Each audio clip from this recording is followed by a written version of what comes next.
Hello everybody. My name is Laura. I am Italian and I live in Vilnius.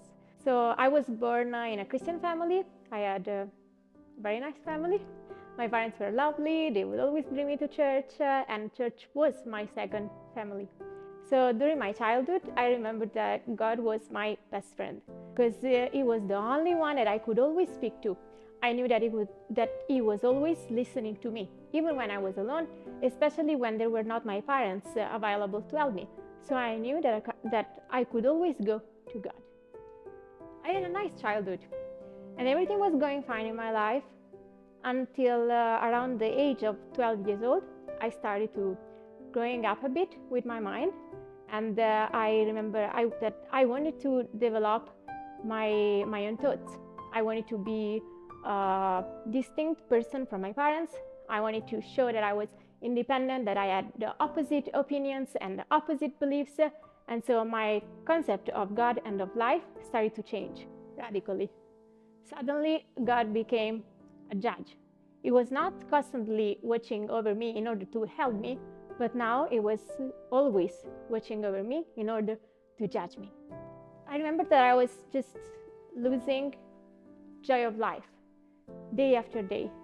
I was getting sad, and I was having very often thoughts of death. I was just stepping away from peace of mind. And this lasted until the age of 16 years old, when I thought, I have to do something. I cannot live like this. I cannot live so sad, so overwhelmed, just thinking that life is too heavy and I cannot get up. So I thought I need to find joy in my own way. But I didn't know at that time that my own ways of finding joy were going to destroy my life. I started to look for love in unhealthy and toxic relationships.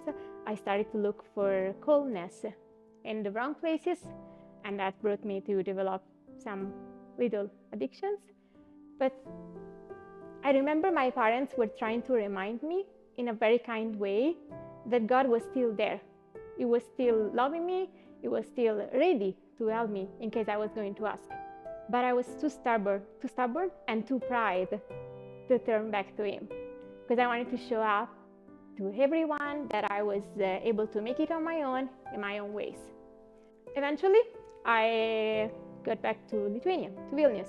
I got a job in Lithuania, and surprise of the surprises, in front of my office, I found a church, which is Journey Church, Vilnius. I remember the first time I stepped in Journey. It was a game night. There were many people, and I remember I said to a Lithuanian girl who was mentioning me of a Sunday service that she was not going to see my face again because I was living too far and I was having a too busy life. But something in my heart was telling me, you tried in your own way. You did it already in your own way. It didn't work out. Why don't you give God a chance?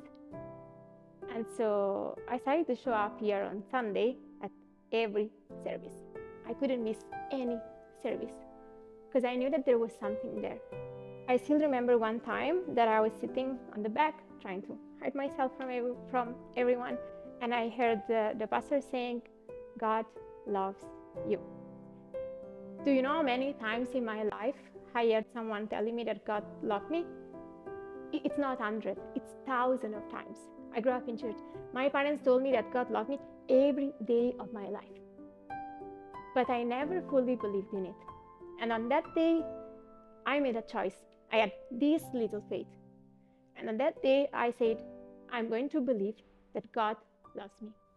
And suddenly, I just felt all this love, a true love, falling and embracing me completely. On that day, I went out of church, and I was another person. And I know that this looks like a stereotype, something that all the Christian people say, but on that day, I was another person. I was suddenly happy, but not that happiness that you get from substances or from meeting your friends or from something, just lucky happening to you. I was happy over any circumstances. I suddenly knew that God loved me, and I never felt such a love in my life. And I was just shocked by it, and I had to share it with people. And from that moment, I tried to give back to God the same love until God spoke to my life, and He showed me the amazing concept of grace, which means that you do not deserve to be saved. Doesn't matter how perfect you try to do things, you get saved because God gives you grace. And it got time for me to understand that. But once I understood that, I knew that I didn't have to be perfect. For the first time, I had someone who was going to accept me in the way I was and in the way I am. I didn't have to pretend. I didn't have to fake it till you make it. That's why in August of 2023, I did an important choice of my life. I did the best one of my life. And in August, I decided to get water baptized. But that decision for me was something of different. On the day when I got water baptized, I was not emotional. I was not crying. I was not trembling. I was completely calm. It was a conscious decision. I was aware of what I was going to do. And for me, that was my way of saying to God, you did so many things for me. You changed my life. You made me so energetic and hyperactive. And I was the girl who couldn't get up of her bed because I couldn't for months. And I was like, God, you just love me so much. And I want to give everything to you. My 100%, I want to give it to you. And I know it still is not enough because the love that we give is just a human love. But that was my way of committing my life to God, because it doesn't matter how things are going to change in my life. It doesn't matter what is going to happen. I know that God will always be my rock.